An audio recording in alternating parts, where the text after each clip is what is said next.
Hey everybody, how's it going? Hope you're having a lovely day. Today is going to be a different video than the type of videos I usually do on this channel. This is going to be maybe more of the core philosophies type of playlist stuff I used to do 10 years ago. I've always had this belief that if I'm telling the truth and I'm doing the right thing, that whatever happens is the best possible thing. I don't look at life in terms of outcomes, and I don't try to aim for a specific outcome. There's this book called Start With No by Jim Camp, and I think it's a really great book. He talks about how saying things like, I want to be a millionaire, that's an invalid goal because you're focusing on that particular outcome rather than something else. So for instance, a valid goal would be, I want to provide plumbing services for the same price, same quality, but much faster than everybody else in this local community. And if, as a result of that, if you happen to become a millionaire, that's great, but you became a millionaire as a result of having a valid goal, rather than just saying, my goal is to become a millionaire. That's a meme. And I see this the same way with a number of different things in life. I'm not usually focused on the outcome, and I'm open to doing things, even if everybody around me thinks that what I'm doing is massively fucking stupid, if I believe that I am telling the truth and I'm doing the right thing. So a few examples of this. When I started my YouTube channel, it was not my goal to have millions of subscribers. In fact, I thought at the time, my best case scenario for YouTube, if everything went right, was that if I'm really lucky, I may have 300 subscribers, because every weird, very niche repair shop that I've heard of that does what I do around the country would happen to watch my stuff and also agree with it and like my stuff enough to subscribe, maybe 300. And as you can see in the early days, the videos that I did, they were not the best production quality. It was usually 20 or 30 minutes of me ranting into the camera about stuff that was on my mind at the time. And I just believed, if I'm thinking this, maybe somebody else out there is thinking the same thing. I wasn't thinking about advertising my company in a traditional way. I wasn't thinking about, like, how do I get the most clicks to my website? Somebody told me that I should be making videos so that I can show that I have social media and stuff like that. And then the moment I started doing it, they would just looked at it and facepalm, like, not like this, not this way, not like this, not like, Lewis, this is not what we meant. When he said that you're supposed to be doing videos, yeah, I was told very clearly, Lewis, that's not what we meant. And I did a lot of videos like that, and I doubled down on them. The people that don't get burned out as technicians. And when I first got that camera, this video is sponsored, store.rossmangroup.com. When I first got that camera, I did this video, doubling down on the way I did videos. Follow your heart, fuck everybody else's advice.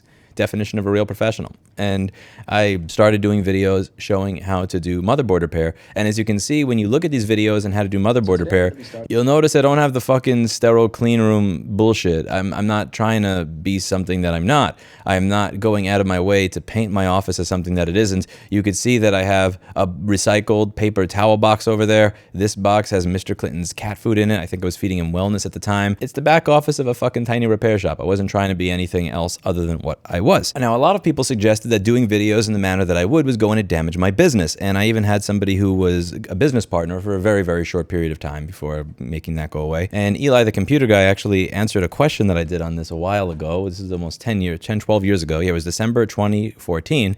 Will creating YouTube videos that show what I do damage my business? Some of them thought that this is stupid because people are going to look at your videos and then look at this shiny, beautiful environment that everybody else pretends they have and not want to use you for business. Other people thought, well, other people are going to see how to do what you do, and they're going to just do it themselves. You're just going to teach all your competition how to do everything, and you're going to go out of business.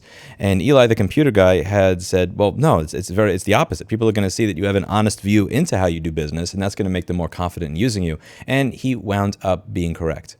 When it came to right to repair and lobbying, I had a lot of people saying that I'm supposed to play the game the normal way. I'm supposed to show up, give my testimony, talk about my side, never make fun of the opposition, never make fun of the stupid shit that they say, don't make it personal, and whoops. When they would say that parts that did not exist inside of a microwave are why right to repair shouldn't pass, I would point it out very clearly. When you had people say that right to repair is a solution in search of a problem that doesn't exist, I would find their personal Twitter where they said that their phone was experiencing issues, and if only they could find somebody to repair it. And when lobbyists said that if right to repair passed, people were going to install TikTok on your phone, I called him clueless and pointed out in my own personal way that the companies that he represents were actually pre-installing TikTok on customer phones. There's a pattern that goes on here, is that I get called an idiot for doing things my way, and then things work when I do them my way. And it's not because I'm doing it my way or because I have any sort of special way of doing things. That's not what it is. I'm not a genius. I just tell the truth, and I believe that whatever occurs is the best possible thing, even if I don't actually get the outcome that I was looking for. In this case, I wanted to just share what some of my thoughts were with the community, and that was it, and just see where it went. And again, I wound up with over 2 million subscribers and a company that was known around the world. Here, I just wanted the bullshit that lying lobbyists said to get shared with a couple of people that were in my industry so that we could could laugh over the stuff that these people made up. I wasn't expecting it to turn into a international movement where I was internationally renowned as the right to repair guy. And over here, I was not necessarily trying to get a bill passed. I was told that if I did things my way, I would not get a bill passed. And in the end, not only did I wind up getting $1 million to push for right to repair from the co-founder of WhatsApp, we also wound up getting a bill passed. Now, what happens when I don't tell the truth? What happens when I don't do the right thing because I'm told by the people who are supposed to know better that that's the way things are supposed to go? The Farm Bureau said on an email and then in a recorded phone call that farmers don't actually want to fix their own tractors. That's not really what they want. And I talked to my lobbyist about it and I thought, wow, this is crazy. I mean, these are the people that are supposed to be for farmers and they're pushing against the right to repair bill. I want to tell everybody what's going on here in the hopes that we can, get something going. And my lobbyist says, no, you don't want to do that. I may have to work with this person in the future on other things. You may be seen as undermining the bill or whatever else. I forget exactly what he said. I went over it all in this particular video, why I hid the truth for a year and why I regret it. I was paying a lobbyist over $8,000 or $10,000 a month. I forget exactly what it was at the time. And that lobbyist told me all this advice and why I shouldn't do that. I have to take the safe path to get a bill passed. So I kept my mouth shut. Not only do I not have a bill in the state of Maryland, but I also hid the truth from my audience for over a year. And I don't have a bill. And the thing is, I got exactly what I deserved. I listened to the experts rather than do the right thing. I didn't tell the truth. I listened to them when they said, listen, do you want to get a bill passed or do you just want to have a YouTube video? I listened to that lobbyist who's supposed to be the expert rather than do the right thing. And in every single one of these cases, the people that were advising me to do things their way, in my opinion, were tended to be concerned more about their reputation, their issues, their worries, rather than mine. In the case of the lobbyist, that lobbyist would have had to work with these politicians and legislators in the future. And he would have also had to work with people from the Farm Bureau in the future. So if I pointed out that people from the Farm Bureau are backstabbing pieces of shit that were lying to their own paying constituents, that would have hurt that lobbyist. He was much more interested in that not happening than he was in helping me potentially get a bill passed that may have not passed anyway. He did not have interest in my cause. He didn't have interest in uncovering the truth. What he had an interest in was protecting his own ass. Keep that in mind. Now, if I'm going back to the videos that I was doing on motherboard repair, think about the interest of the other competing repair shops in the area. If I am showing other people how to do things, they don't have the same belief that I do. They don't believe that if we increase the size of the pie, we increase the number of people who know how to do these repairs, that maybe that'll mean that more people will use this in general. No, they were thinking in terms of, I don't want other repair shops doing this so that I have more competition. It's in my best interest if Lewis doesn't show this to other people. So when they're telling me that I'm going to tarnish my good name by putting out videos where you could see that my office looks like shit and I'm cursing and I'm doing things in the way that I do them,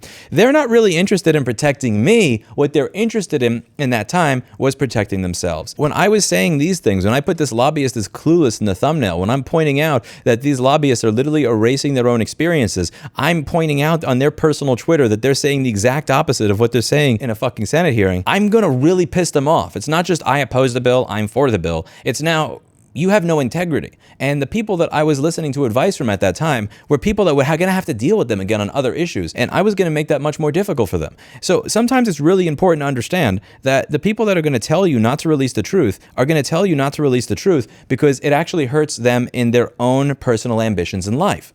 And I've found every single time I tell the truth and I do what I believe to be the right thing, regardless of what everybody else says, things just tend to work out for me. And I don't believe that that is just a nonstop streak of luck, because I have had so much bad luck in my life. It's fucking ridiculous. I've had a dump truck worth of bad luck. But what makes up for it, what outbalances it, is that I routinely do the things that other people tell me are fucking stupid or ridiculous, or only a dumbass would think this is gonna work. Are you nuts?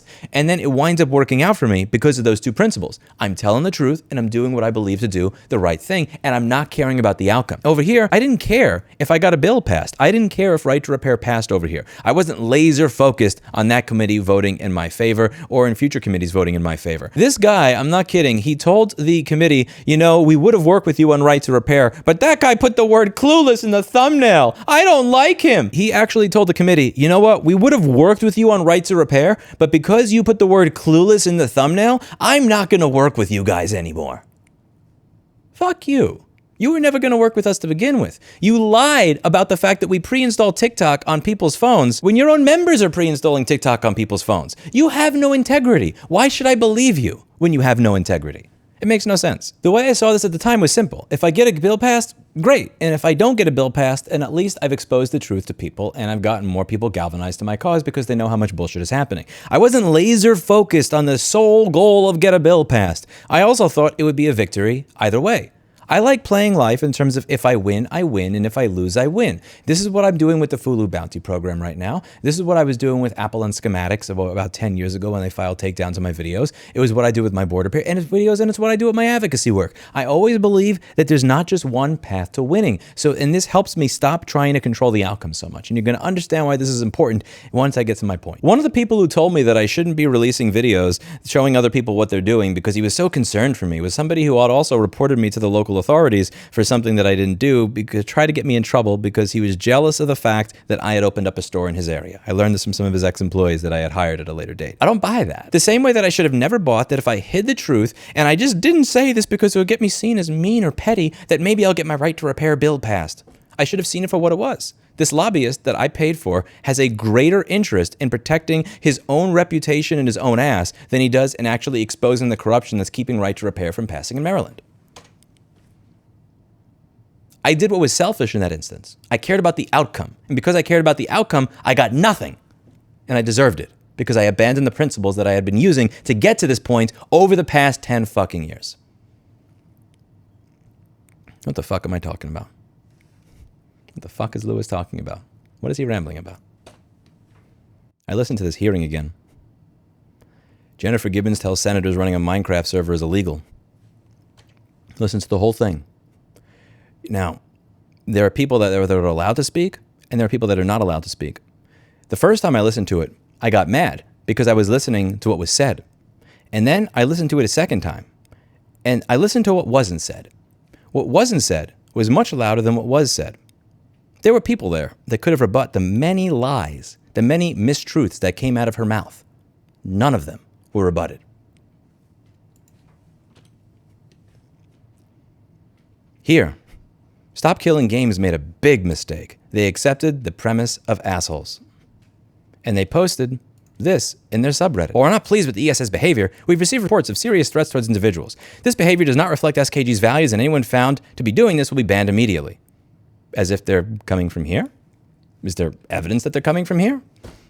Why are you accepting the premise that this came from your community when there's no evidence, when there's no police report filed, when there's not even a complaint filed with the state legislature?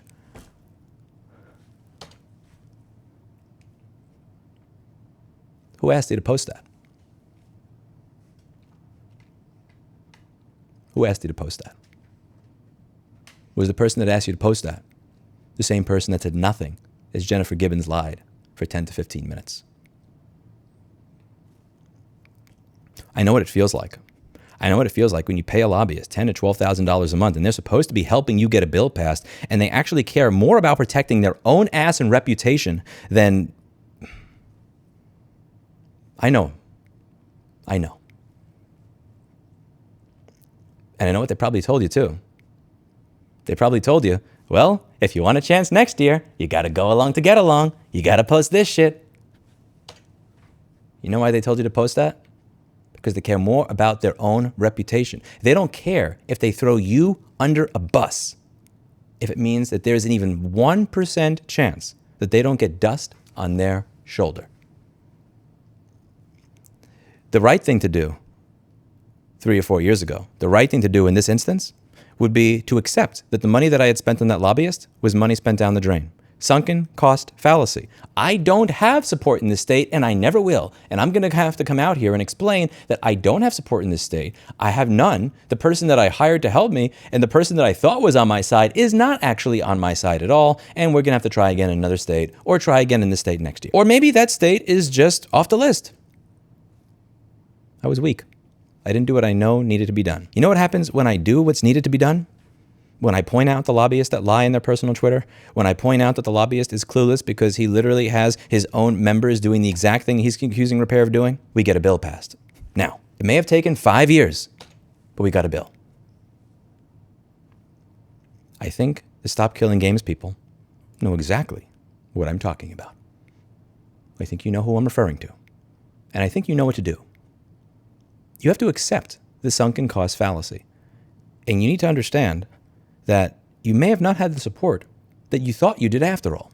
There are many politicians, there are many lobbyists, there are many activists that will happily attach their name to a cause if it believes that it will boost them later. Doesn't mean they actually have to get it. Doesn't mean they care if it gets anywhere.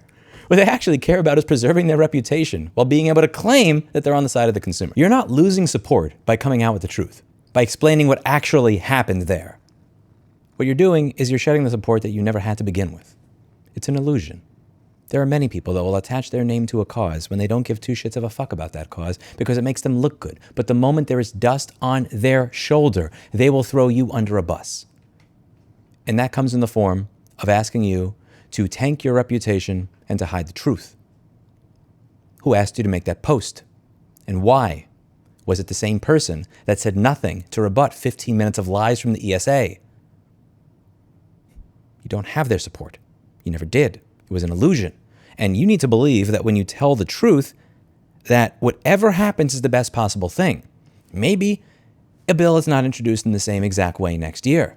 But maybe instead of having a group with 1.5 million supporters, you have a group of 2.5 million supporters. And one of those extra million people is able to help you move something through in a way that you wouldn't have had it move through otherwise. Who let her lie for 15 minutes and go unchallenged?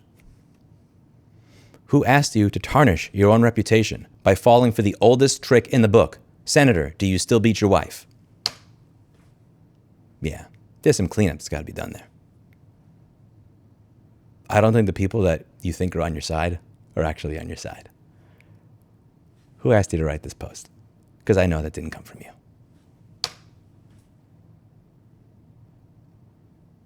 You know exactly what I'm talking about. I'm not saying that you're going to have the exact same thing happen that I did. I didn't assume that by keeping these videos up, that somebody who's a neighbor of a billionaire would find this funny and then tell their billionaire neighbor, hey, you should help this guy. I didn't think that was what's going to happen. I didn't think that by pointing out that there's a lying lobbyist that a bill was going to get passed. I didn't think that by talking about drop shipping and stocking inventory and fixing boards with a fever with boxes of Mr. Clinton's cat food in the background that I would get 2 million subscribers or be known as like one of the most famous border repair people in the country. I gotta be honest with you, I didn't have that aim. But what I've noticed time and time again in my life is it's just a pattern. People tell me that I'm a dumbass for telling the truth and doing what I know to be right. Check. It usually results in the short term, a little bit of pain. Long term, things just work themselves out. At the end, everybody says, oh yeah, that was his plan all along. That was his evil plan. When you were the same person that told me I was an idiot for doing things the way I was doing them. It's kind of like when people talk about Joe Biden, it's like he has Alzheimer's, but he's also this man that's like a genius rigger of elections and can fuck everything up for everybody, but he also can't find his cane. Like I'm either a genius or a dumbass. And maybe it's neither. Maybe I'm just a person that doesn't focus on the outcome at the expense of my ability to look in the mirror and live with myself. I don't know what it's going to be like for you. I'm not going to tell you that you're going to get $1 million. I'm not going to promise you that you're going to get a bill passed. I'm not going to promise you that fame or anything else. All I can tell you is if you hold things in, if you don't say what needs to be said, what you know needs to be said, not only will you not get your outcome, but you won't get everything else in the meantime. I don't have right to repair now as a bill that I would like that gets me everything I want from my repair company. But what I do have is a megaphone and an international movement of people that now care about and know about this issue that didn't know about it before. I'll accept that. You have to be okay with not controlling the outcome. You have to trust that if you tell the truth and you do the right thing, that whatever happens is the best possible thing. And even if what happens sucks, it's better than what would have happened otherwise. You have to have faith in that. And it's crazy because I will speak to people that I have had as friends since high school. They've watched me do this for over 22 years. And even now, they will still fight back when I give them advice on some basic stuff. They will ask for it. They will hawk my ear off for 30 minutes. And then when I give them the advice, they'll say, you don't understand, Louis. If I do that, then I may not get this. It's like, you don't know. You don't understand. I don't care. I'm not trying to control the outcome. I never have been. I have faith in telling the truth and doing the right thing, leading to the best possible outcome. Maybe you lose a bill sponsor. Maybe you can introduce it next year. But maybe you get so much press off of the issue that you can introduce it in another state next year. Maybe your movement goes from having 1.5 million people to 20 million people off of the interest that's generated. I can't tell you what it is. I can't predict the future. That's not what I do. Nor can I control other people. all I can do is tell you that when you tell the truth, whatever happens is the best possible thing. And I hope you'll sit on that.